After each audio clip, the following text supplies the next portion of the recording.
আজকের ব্লগটা একটু স্পেশাল হতে চলেছে, কারণ আজকে আমি যাচ্ছি আমার বান্ধবীর মেহেন্দিতে।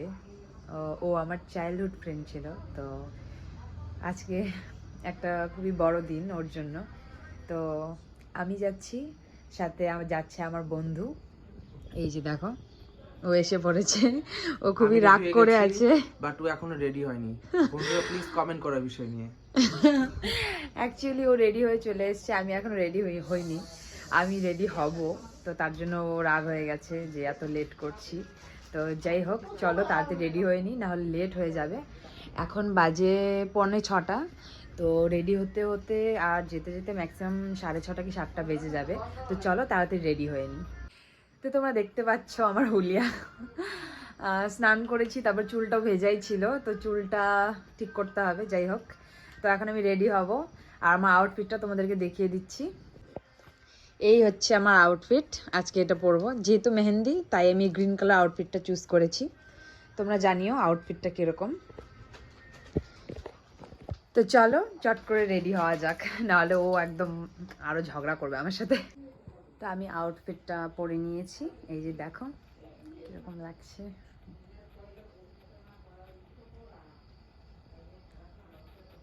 এখন শুধু মেকআপ করাটা বাকি আছে, মেকআপটা করব, তারপর চুলটা ঠিক করে ব্যাস।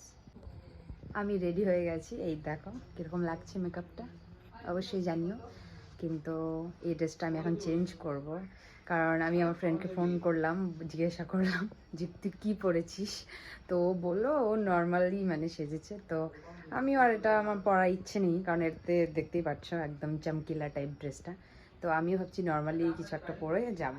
দেখো তোমরা জানিও কীরকম লাগছে এটাতে, বাট এটা আমি চেঞ্জ করবো। আর আমি ড্রেস চেঞ্জ করে নেওয়ার পরই আমাদের বাড়িতে কে এসেছে দেখো, লাড্ডু সোনা। তোমরা তো ওকে সবাই চেনো, কিছুদিন আগে ওর বার্থডে গেছে, তো ওকে আমি একটু আদর করে নিই যাওয়ার আগে। তো এখন আমি চেঞ্জ করে নিয়েছি, দেখো এই পিঙ্ক কালার আউটফিটটা পরেছি, কীরকম লাগছে জানিও। তো চলো এখন আমরা যাব। এই যে বন্ধু এসে পড়েছে, ও চেঞ্জ করে ফেলেছে। এই যে এসে গেছে আমার বান্ধবী, এখন আমরা সবাই একসাথে যাব। আয় আয় আয় চল। তারপর আমরা চলে এসেছিলাম ব্রাইডের বাড়িতে, গিয়ে দেখি ওর এখনও মেকআপই কমপ্লিট হয়নি, বাট মেহেন্দি পরা আধা হয়ে গেছে। আমি তো ভাবছিলাম কী রে ভাই, মেহেন্দি আগে পরে ফেলেছে, তার মধ্যে সব শেষ।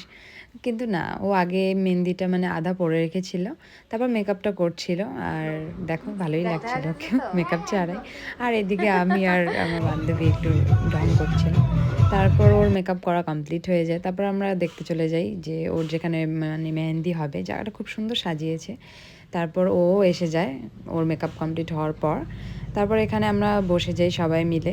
এখন নেক্সট যতটুকু বাকি আছে ওই মেহেন্দিটা করানো হবে, মানে হাতে শুধু সামন দিকটায় ও মেহেন্দিটা পড়েছিল। আর দেখতে পাচ্ছ হাতের পেছনটা খালি। আর হ্যাঁ, ওকে কিন্তু খুব সুন্দর লাগছিল, লেহেঙ্গাটার কালারটা তো জাস্ট ওয়াও ছিল, আর লেহেঙ্গাটা দেখতেও খুব সুন্দর ছিল, আর ওকে খুব মানিয়েছে। আর এখানে তারপর ও ফটোশ্যুট করছিল, ক্যামেরাম্যান বলছিল আমাদেরকে একটু মানে জায়গা করে দিতে, কারণ সবাই এত মানে ভিড় করেছিল, মানে সবাই নিজেরাই ফটোগ্রাফার। আর আজকাল তোমরা জানোই ফটোগ্রাফের দরকারই পড়ে না, নিজেরাই ফোন নিয়ে রেডি হয়ে যায় সব জায়গায়। তো যাই হোক, তো আমরাও এখন সবাই গ্রুপে ফটো উঠছিলাম, সব বান্ধবীরা এসে গেছিলো। তারপর দেখো এই যে ফটোশ্যুট করে নিচ্ছিলাম আমরাও একটু ওর সাথে। তারপর সবাই একে একে ফটোশ্যুট করে নেওয়ার পর যেহেতু বেশ রাত হয়ে গেছিলো, তারপর ফাইনালি ওর মেহেন্দিটা স্টার্ট হয়ে যায়। এই যে দেখতে পাচ্ছ মেহেন্দির থালিটা দেখতেই পাচ্ছ কি সুন্দর গোলাপের পাপড়ি দিয়ে সাজানো হয়েছিল। আর ওই যে আমার বান্ধবী জোনালি, ওই কিন্তু মেহেন্দিটা লাগাবে। আগের যে মানে হাফ মেহেন্দি করেছে সেটা কিন্তু ওই করেছে, মেহেন্দিটা কিন্তু দারুণ হয়েছিল। আর এই যে তারপরে ওদের মানে জল ভরতে যাবে, তো সবাই রেডি হচ্ছিল। তারপর জল ভরতে ওরা চলে যায়, আর আমরা এইদিকে ব্রাইডের সাথে বসে যাই। আর তারপরে এই যে দেখো জোনালিও স্টার্ট করে দেবে মেহেন্দি লাগানো। আর এই দেখো বলেছিলাম না ওর মেহেন্দিটা কি সুন্দর হয়েছে, এই দেখো হাতটার মাঝখানে আবার কি সুন্দর বরের নাম লিখেছে। আর এই যে এইদিকে আমরা একটু ডান্সও করে নিচ্ছিলাম। এইভাবে মজা করতে করতে মেহেন্দিটা খুব সুন্দরভাবে কাটে। জোনালি এদিকে মেহেন্দি লাগানো স্টার্ট করে দেয়, তারপর আমরা চলে যাই খাবারের দিকে, কারণ রাত হয়ে গেছিলো, আমরা ওখানে থাকবো না, বাড়ি চলে আসব, তাই আমরাও খেতে বসে যাই। আর আমাদেরকে খুব তাড়াতাড়ি খাবারটা দিয়ে দেয়, কারণ রাত অনেকটা হয়ে গেছিলো। তারপর খাবার দাবার কমপ্লিট করে আমরা বাড়ির জন্য রেডি হয়ে যাই, তারপর ওকে বলে যাই যে আমরা চলে যাব। এভাবেই আমাদের মেহেন্দির দিনটা শেষ হয়। তো আজকের ব্লগটা এটুকুই ছিল, দেখা হচ্ছে পরের ভিডিওতে। আর ভালো লাগলে লাইক, কমেন্ট, শেয়ার করুন।